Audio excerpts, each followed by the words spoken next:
Hello, Chef Marcus Guiliano here, and welcome to In the Weeds, episode number 25. I'm going to talk about productivity today and a technique, an old-time technique that creates a massive productivity that I've personally been fighting for years. I've personally been fighting this for years, thinking I can't do it. My day is going to turn chaotic at any point. Why bother doing this? Let me just write my list down of things I need to get done and delegate some, figure out what's important.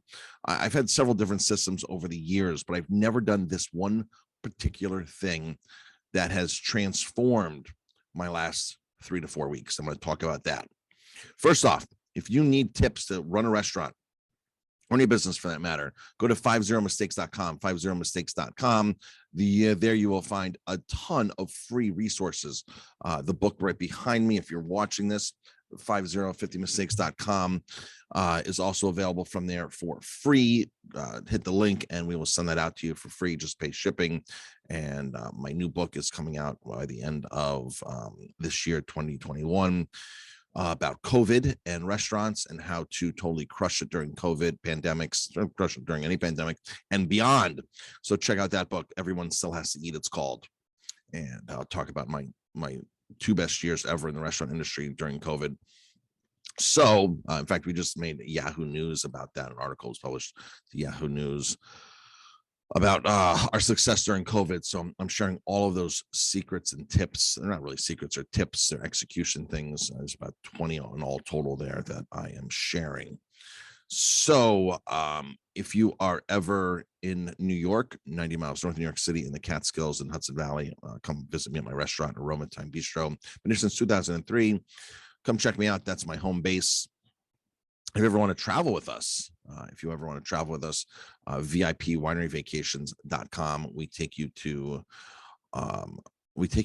our friends' wineries in Italy, in Spain, in New York, and now Valle de Guadalupe, Baja California, Mexico. Beautiful wine region down there. If you're a restaurant that wants to set up a trip, we also have a program for you to set up a trip where there's profit sharing in that. It can be a nice thing for your guests, add a few bucks to your pocket. And we're more than happy to talk about that. Just email us and we'll be happy to respond and set something up. All right, productivity tips. So I'm a lifelong learner. I love learning. I love reading books, listening to books. I love listening to nutrition books, medical books, and really business and marketing books. I have a lot of business and marketing books and a lot of cookbooks as well. Recipe books, cookbooks, but business and marketing, productivity, personal growth. I have been an Anthony Robbins fan for, my first Anthony Robbins event was 2002. Unleash the Power Within, did the Fire Walk, all that kind of stuff. Went to a couple of his other courses.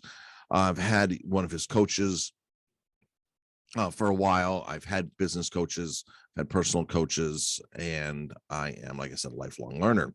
However, the one thing I've been fighting off for years, because I thought that I couldn't do it. I thought this wasn't for me.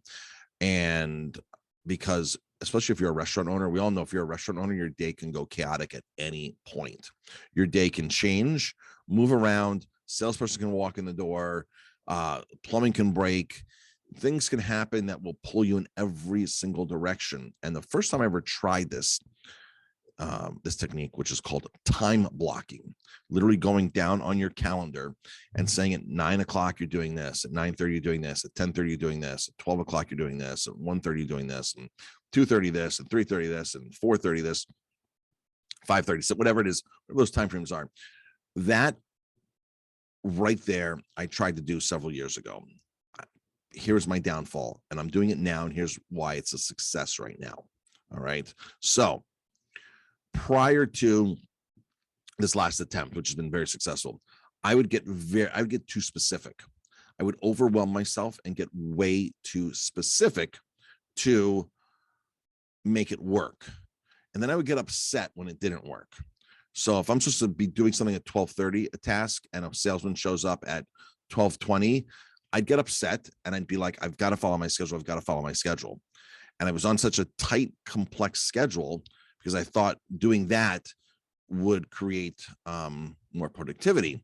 In fact, all it created was for me to get upset. Somebody walked in, and sometimes I didn't want to see the salesperson, and sometimes I did want to see the salesperson. Sometimes it was a great surprise to see the salesperson. So, and I haven't seen you in a couple of months. Glad you're here. Let's catch up. What do you got for me? Especially if you're a wine sales rep, what do you got? What's in your bag? You're here for a reason, right? And then all of a sudden it would throw everything off. And then I would get discouraged. And I would try to do this day after day after day. And after a week of this, I would just throw my hands in the air and say, you know what? I can't do this. This isn't for me. But I've seen a lot of my friends do this successfully. They're not really not in the restaurant industry, but I've seen other people in other industries do this very successfully. So I've been watching and I've been learning. And the one key thing that I've learned is overwhelming yourself kills your productivity. And I think that happens with anything that you're trying to do, anything that you're trying to overwhelm yourself, whether it's more tasks, whether it's the complexity of a task. So if it's a project that is way too complex, then that overwhelmingness kills the product, kills the project.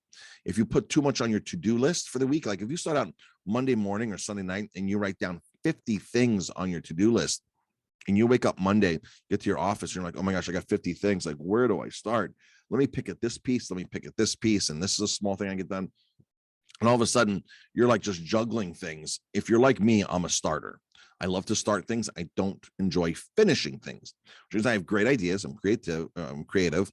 I will start something and then I'll finish it. Now, to me, finishing a project is 70%. For me, that's perfectly fine. If I've done 70% of a project, I consider that I'm completed on it. Realistically, everything's done except for sending the email out, except for placing the ad, except for whatever it's done, except for that final execution stage. And all of a sudden, before I know it, I have 4 or 5 projects that aren't executed, but they're in my mind. Hey, I've put all this work in. I put 2 hours of work in this project. Yeah, it's sort of done. Yeah, it's kind of done. Then I'll start another project. So I overwhelm myself with the complexities or the chaos, and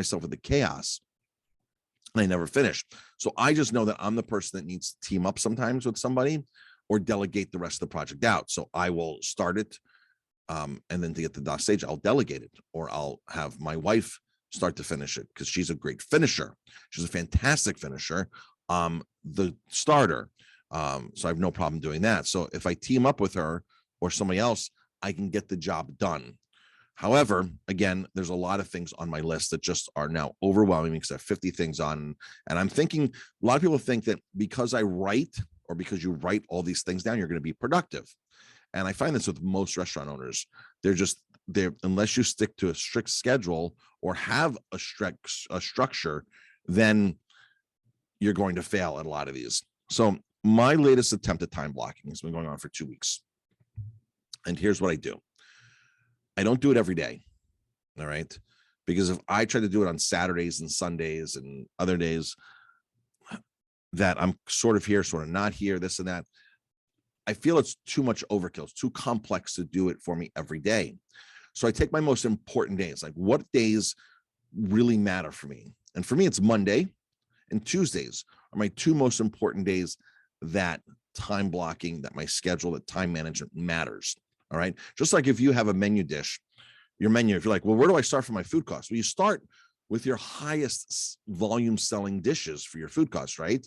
And then you go to your, so for example, if you say, well, I need to really lower my food cost, Marcus, where do I start? I have 30 items on my dish. I would say run a report, figure out your 6 best selling dishes, and let's look at those 6 dishes first.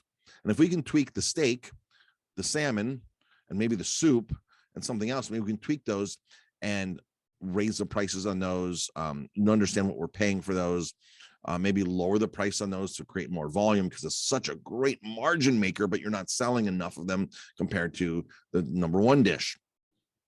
So you kind of tweak things and you maximize things, but you start simple. You don't start with all 30 dishes. You start with 6. So there's 7 days in a week. You start with 2. Figure out the 2 days that would make the most difference in your schedule right now. So for me, it's Mondays and Tuesdays. So Mondays and Tuesdays, I did Monday and Tuesday this week. I did Monday and Tuesday last week, Monday and Tuesday the week before. This week, I graduated to Monday, Tuesday, Wednesday. So I've added an extra day on for time blocking. And today, my strategy on my time blocking in general is to have looser schedules. So not to be as rigid. Knowing that something will take me an hour, I might give myself an hour and a half for it. Because if I'm running late from something that took too long, I can overlap. So for me, it's about making sure that I've time blocked enough time in the morning for these 3 projects and in the afternoon for these 3 projects. And I've time blocked in the gym. I've time blocked in when I'm going to arrive in my office. I've time blocked in when I'm going to record content. I've time blocked in when I'm going to write menus, when I'm going to meet with my chef. I've time blocked in all these certain things where this is now the structure. And if something goes wrong in there, I actually have enough of a buffer to move things around or to let things run a little longer, which means the chaos is gone. The feeling of being overwhelmed is gone because I'm behind on a project. And when you're overwhelmed on a project, like I said, feeling overwhelmed, the chaos happens, and all of a sudden productivity goes way, way down. So I'm 3 weeks in the time blocking. I figured I would share this because this is a really good productivity tool, technique that I've been just kiboshing forever, totally kiboshing. And I'll see my friends, and we have these coaching calls, these coaching momentum buddies, where we get on 3 days a week in the morning. You're paired up with one person every 2 weeks. And what happens is you take 15 minutes to talk about your day, talk about your goals, talk about your why, what you're thankful for, and things like that. And you go back and forth. And every single one of these highly successful people from this group time block. They time block and they time block. And I'm like, I wish I could time block, but I just can't. And it's not that I couldn't do it. I just didn't have the right strategy to do it. Right. I just didn't have the right, I don't want to say mindset because I wanted to do it, but I didn't have the right strategy. It's like a coach, like a baseball coach, a baseball player, a batter. They're hitting the ball. They're just not hitting the ball far enough or often enough. And something comes in and they tweak something, the way they're standing, the way they're approaching, their swing. Maybe they're changing their bat size. Maybe they're changing their grip. Something happens along that process that helps them do it better. So for me, changing my grip on this was making it a little looser. And so I'm not quite as strict as this is the time that I've got to be here and this. I've blocked this amount of time out now. So I'm a little looser, which helps me get more done. And I think momentum is the most important thing with anything that anybody does. Once you start seeing momentum, you keep moving forward. It's like weight loss. If you've lost 5 pounds, oh yeah, 5 pounds. Let me lose 7 pounds. Oh wow, 7 pounds, 9 pounds. Oh wow, 10 pounds, 11 pounds. Oh wow. To a point where some people say weight loss is a game, a fun game, because they're so good at it because they figured out the grip on the bat. They figured out the grip on the fork.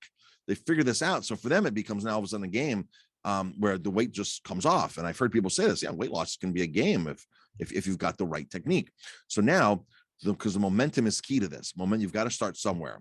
So if you start the time blocking very loosely and you get one day done, just one single day of time blocking done, even if it's 4 things, you'll feel the momentum of this. Yes, I can do that. So do not overwhelm yourself. Do not create chaos, and try time blocking. Really try time blocking. If you're out there and you time block already and you're successful at it, you know the massive benefits of time blocking.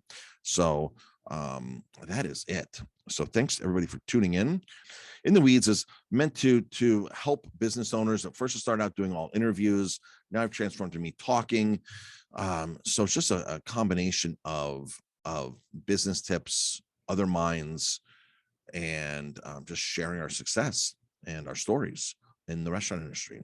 And of course, any industry, this all works. Some time blocking here works with any industry that you're in. Doesn't matter. You can time block. So thank you for tuning to In the Weeds. I appreciate the support. Thank you very much. Go to 50mistakes.com. Check out all those free tips for restaurant owners and really any other business owner. Click the link to get the free book, and hope to see you soon.